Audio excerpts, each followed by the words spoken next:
Caroline, I'll start with you since we spoke to you last week from the Apple event, and we got your sort of preview take there. Now that you've seen some of this pre-order data, how good does it look? It doesn't surprise me that we see a skew of sales towards the higher end of the portfolio. That's always the case with pre-orders. Usually the customers that pre-order are early tech, early adopters, higher income level. So you always see that. And I always warn people not to judge the kind of a long tail of the rest of the portfolio just by pre-orders. I think what Apple has done, though, this year with the Pro line is appealing to a broader audience than just the camera lovers. So I think that Dynamic Island really is refreshing the look and feel of that higher end family to appeal to a broader consumer audience. Anurag, I know Apple didn't raise the prices, but we're in a downturn. Everybody's hurting. We're paying more for gas and groceries and everything else. Are we going to upgrade our devices right now? So, our take is that Apple runs on about a 3.6 or 3.7 year refresh cycle. So if you take the big install base they have, they're going to sell more than 200 million units every year. It doesn't matter what year it is. But for us, Apple's iPhone 14 does not move the needle. We think it's going to be the next year's model with bigger hardware changes. But I do agree that the Pro model is good. It has a better camera. There will be some people who will move it. And remember, people who can afford to buy $1,000 phones, the gas prices and things don't really bother them as much.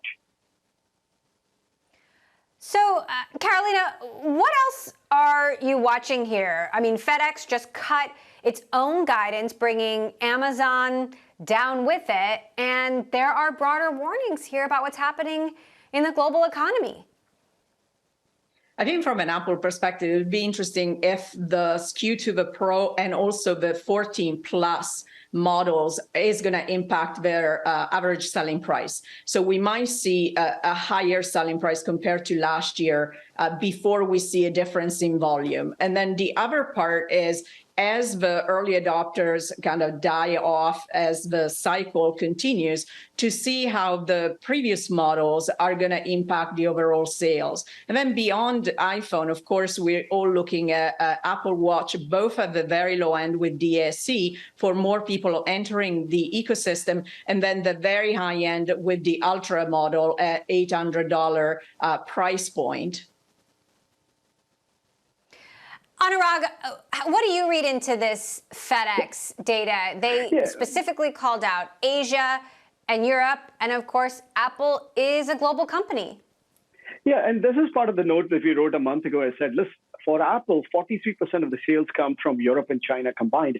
And those are the regions that are really struggling. In fact, I would say Europe is going to have bigger issues going in the near term with fuel prices and energy prices going up. So, which is one of the reasons we said that, year over year, we don't see iPhone sales growing more than 1 to 2%. Now, for a lot of people, that may be a bad thing, but in all honesty, it's not bad at all. In a downward market, you're not going to see negative sales compared to last year. So all in all, I think it's a good cycle. I mean, but not as strong as next year. Next year, we think it's going to be a much, much bigger refresh for the iPhone. Now, as far as the watch is concerned, it's a beautiful watch. The $800 watch is amazing. But frankly speaking, those things really don't move the financial needle for Apple. Carolina, does that jive with your projections? It does. I think that next year, for sure, the upgrade cycle will be higher, not just because of the hardware, but there's going to be a step forward in the processing power as well. So I think that especially for the markets that seem to be struggling more this year from a financial perspective, China in particular, that pays a lot of attention to the inside of the device, not just the look and feel of the outside, that will matter a lot. And I tend to agree that generally, while the sales of the other products don't make a huge difference to the bottom line from a revenue perspective, it does tie in more of the customers, which longer term is what Apple will benefit from, a more loyal, more unified user base. All right. Obviously, so much to continue to follow when it comes to Apple. Anurag, I do want to ask you about another story we've been following. You've got a new note out on this. Adobe buying Figma for $20 billion. Of course, Figma was a pretty big competitive threat to Adobe. I wonder if this is kind of an admission of defeat a bit. Either way, that is a huge, huge number. Is this a smart deal? So one of the things we said, technology-wise, it may be a smart deal, but I think this is the wrong time to do it. We know software valuations have cratered since last November.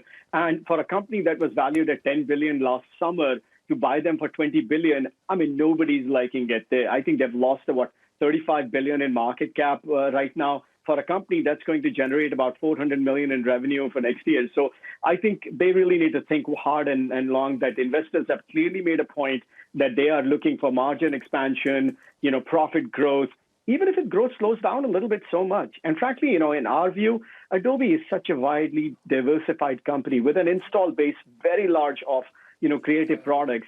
And if in one area the product is getting competition, it's not a big deal to me, frankly.